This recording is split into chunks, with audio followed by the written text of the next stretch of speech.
Olá, eu sou o pastor João Balbino.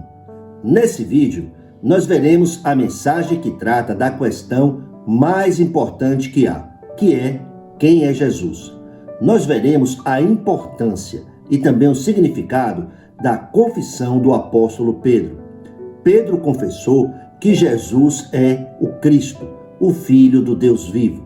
Nós veremos que Cristo é a maior e a mais importante resposta que precisamos receber. Todas as pessoas que recebem essa resposta, a resposta que Jesus é o Cristo, têm o seu estado espiritual mudado. Nosso tema é: quem é Jesus? Jesus é o Cristo, o Deus Salvador. Texto áureo, Mateus, capítulo 16, versículos 13 ao 18. Leamos. Chegando Jesus à região de Cesareia de Filipe, perguntou aos seus discípulos: quem os homens dizem que o Filho do Homem é? Eles responderam: alguns dizem que é João Batista, outros Elias, e ainda outros Jeremias ou um dos profetas. E vocês? Perguntou ele. Quem vocês dizem que eu sou? Simão Pedro respondeu: tu és o Cristo, o Filho do Deus vivo. Respondeu Jesus: feliz é você, Simão, filho de Jonas, porque isso não lhe foi revelado por carne ou sangue, mas por meu Pai que está nos céus. E eu lhe digo que você é Pedro, e sobre esta pedra edificarei a minha igreja, e as portas do Hades não poderão vencê-la. Concluindo seu ministério terreno, Jesus inquiriu os discípulos, versículo 13, quem os homens dizem que o Filho do Homem é? Os discípulos responderam, tomando como base aquilo que haviam escutado as pessoas falarem com respeito a Jesus. Repetir é fácil. Digo sempre, até papagaio repete. Os discípulos responderam, alguns dizem que é João Batista, outros Elias e ainda outros Jeremias ou um dos profetas. As pessoas conheciam a Jesus de uma maneira errada, estavam dando opiniões equivocadas. Então o Senhor foi direto ao âmago da questão, confrontou os discípulos, versículo 11. E vocês? Perguntou ele. Quem vocês dizem que eu sou? Essa é a questão realmente crucial. A resposta que se dá para essa questão faz toda a diferença. É a resposta que se dá para essa questão que distingue os verdadeiros discípulos de Jesus Cristo das demais pessoas, porque a Igreja de Deus, a verdadeira igreja, é constituída pelas pessoas que receberam a mesma revelação que o apóstolo Pedro recebeu, a revelação de que Jesus é o Cristo, o Filho do Deus vivo, e por isso confessam e adoram a Jesus, dobram seus joelhos, dedicam suas vidas a Cristo. Que significa essa expressão? O Cristo, o Filho do Deus vivo. Declarar que Jesus é o Cristo significa distingui-lo como o Messias prometido, o ungido de Deus, o cumprimento da profecia bíblica, o enviado do céu, o Salvador do mundo, a resposta e a solução de Deus para o problema que está na raiz de todos os problemas, que é o problema do Gênesis capítulo 3. No princípio, no Gênesis, o ser humano foi criado à imagem conforme a semelhança de Deus e foi criado para dominar sobre uma parte da criação. Gênesis capítulo 1, versículos 26 ao 28. No Éden, Deus deu um único mandamento para o homem, com uma advertência. Deus disse: não coma da árvore do conhecimento do bem e do mal, porque no dia em que dela comer, certamente você morrerá. Gênesis capítulo 2, versículo 17. Aconteceu que Satanás, que é um ser espiritual, portanto invisível, tantas pessoas, paradoxalmente, vivem curvadas diante do demônio, mas pensando que ele não existe. No Éden, Satanás, exercendo o papel de falso profeta, exercendo o papel de profeta da mentira, exercendo o papel de profeta das trevas, aproximou-se de Eva, reinterpretou a palavra de Deus, mentiu e revelou para Eva um Deus segundo a sua própria malignidade e obscuridade. Revelou um Deus enganador, perverso e egoísta, como é o próprio demônio. Tentados pela ambição de se tornarem como Deus, conhecedores do bem e do mal, os primeiros pais pecaram, caíram. E o resultado disso foi essa maldição que até hoje aflige a humanidade, a razão de todos os ais, de todas as dores, de todos os sofrimentos, de todos os desastres, conflitos e essa realidade que enche os cemitérios, a morte. Mas esse, graças a Deus, não é o fim da história, porquanto, além de juízo, Deus anunciou o Evangelho, deu resposta a Satanás. Disse, Gênesis capítulo 3, versículo 15, porém inimizade entre você e a mulher, entre a sua descendência e o descendente dela. Este lhe ferirá a cabeça e você lhe ferirá o calcanhar. Esse é o proto-evangelho. O evangelho pregado pela primeira vez foi pregado pelo próprio Deus. A Bíblia confirma de modo absoluto e definitivo que Jesus é o descendente da mulher, o Filho de Deus, o cumprimento da profecia bíblica. Isaías 7,14, Mateus 1, 18 ao 23, Mateus 16, 16. Em 1 de João, capítulo 3, versículo 8, a Bíblia diz, para isso o Filho de Deus se manifestou, para destruir as obras do diabo. Declarar que Jesus é o Filho do Deus vivo significa declarar que Jesus é Deus. Por favor, observe. O filho de uma ovelha é ovelhinha. O filho de um cachorro é cachorrinho.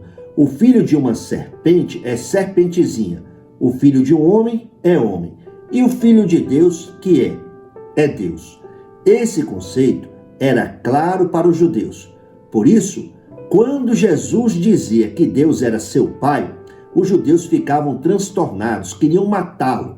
Leamos Evangelho de João, capítulo 5, versículo 18.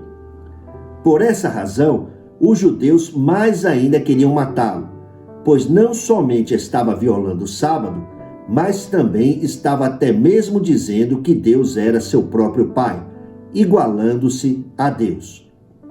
Consideremos mais uma escritura. João, capítulo 10, versículos 31 ao 33.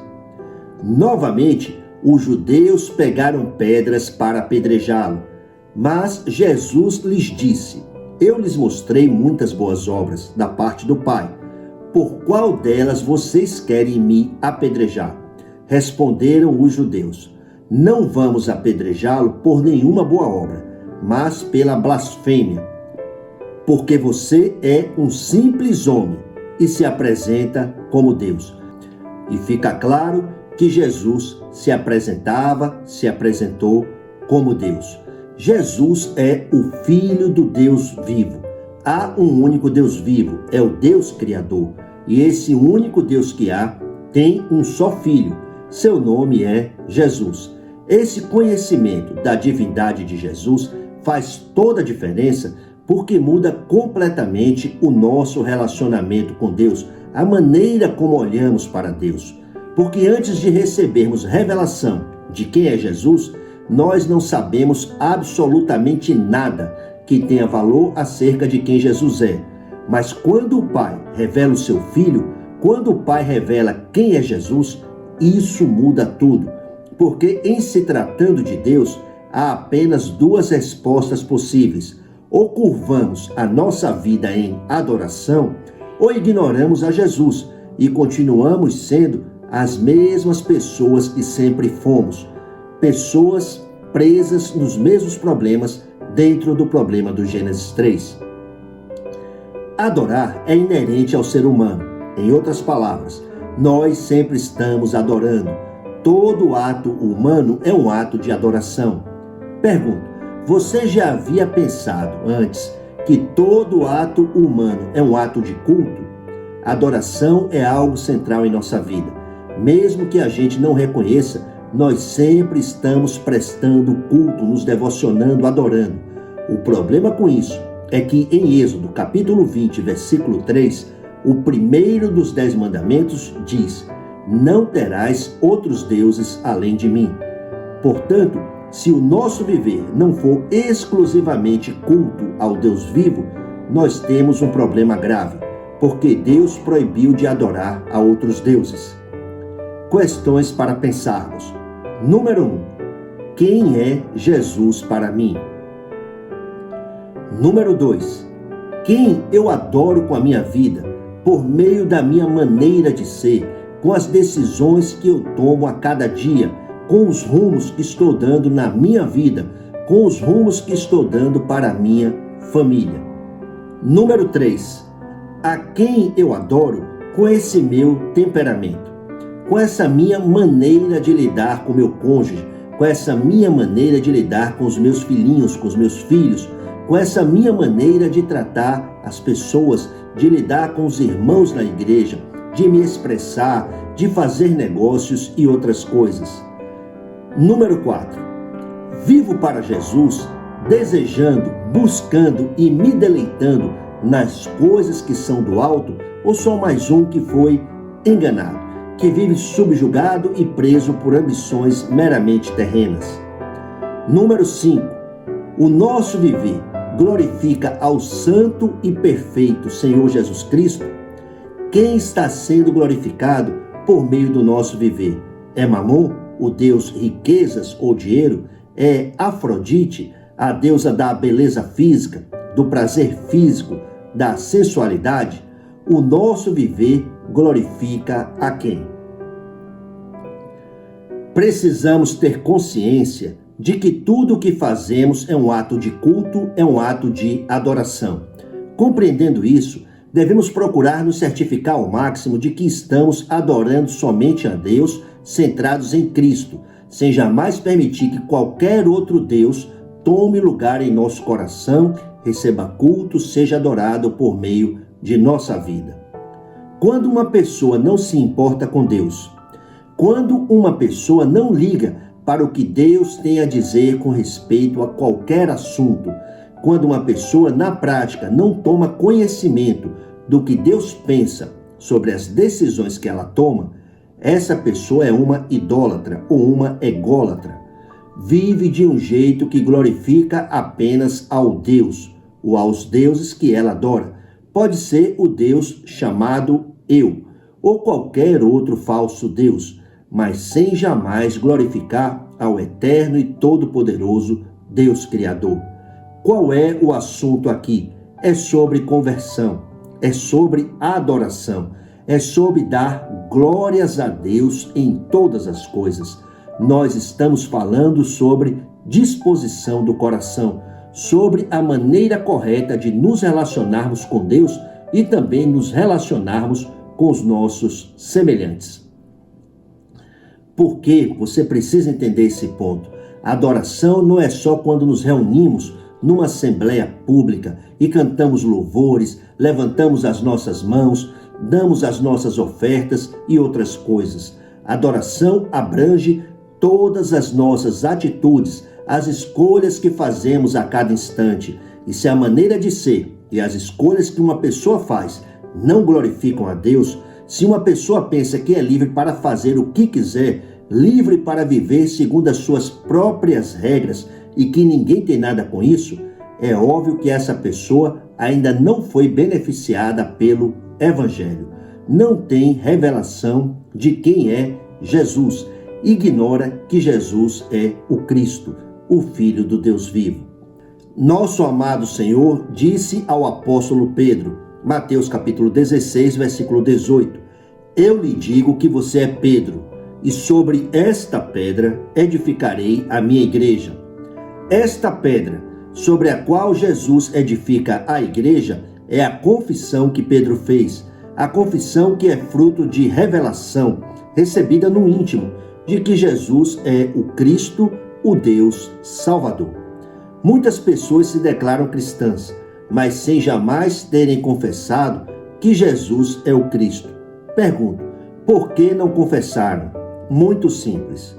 Não confessaram que Jesus é o Cristo porque ainda não receberam a revelação de quem é Jesus. Pedro ouviu o Senhor lhe dizer, Mateus, capítulo 16, versículo 17. Feliz é você, Simão, filho de Jonas, porque isto não lhe foi revelado por carne ou sangue, mas por meu Pai que está nos céus.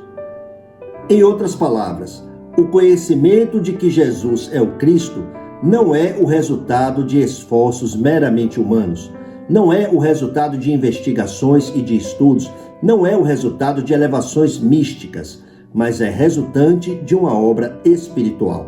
Se uma pessoa não sabe que Jesus é o Cristo, o Deus Salvador, essa é a razão porque ela não tem um relacionamento fundado sobre bases válidas com Deus. Essa é a razão porque ela segue dentro de alguma tradição, mas sem desfrutar o verdadeiro poder espiritual. Essa é a razão porque ela não se devociona, porque às vezes ela até se importa com o que os outros pensam ou têm a dizer a respeito dela, mas jamais se importa com o que Deus pensa ou tem a dizer sobre ela. Essa é a razão porque se não tiver alguém olhando, ela faz as coisas censuráveis que faz. Se não tiver ninguém olhando, ela joga o saquinho da pipoca que acabou de comer no chão. Entretanto, se uma pessoa crê que Jesus é o Cristo, que Jesus é Deus, esse conhecimento da divindade de Jesus é a cura para o problema espiritual, é o livramento da condenação, é a libertação de um estilo de vida idólatra, ególatra, autocentrado, é a libertação de toda forma de escravidão, é a libertação dos poderes que antes a oprimiam. Finalmente, Jesus disse que as portas do Hades não poderão vencê-la. Pergunto, o que significa isso? Muito simples. Todos sabem que porta serve para guardar o que está dentro. No caso das portas do Hades, portas do inferno, o que aquelas portas guardam são bilhões de seres humanos que vivem aprisionados e sujeitos ao império das trevas. Declarar que as portas do Hades não poderão vencê-la significa que vidas que se encontram aprisionadas do outro lado daquelas portas serão salvas. Salvas por meio da proclamação do Evangelho, que é somente Cristo. Qual é a conclusão? Muito simples. A conclusão é: Jesus é o Cristo, o Deus Salvador. Portanto, que o nosso viver e a nossa mensagem sejam para a glória e para a revelação de somente Jesus Cristo. Há uma sugestão de texto para memorizarmos. A escritura é Mateus, capítulo 16, versículo 16. Simão Pedro respondeu: Tu és o Cristo, o Filho do Deus vivo. Oremos. Pai, te damos graças pelo Evangelho, que é a boa nova de Jesus Cristo. Te agradecemos porque o Senhor abriu o nosso entendimento para nós conhecermos e confessarmos que Jesus é o Cristo, o Filho do Deus vivo, o Deus Salvador. Que por meio das nossas vidas, esse conhecimento fundamental seja levado a pessoas de todas as nações.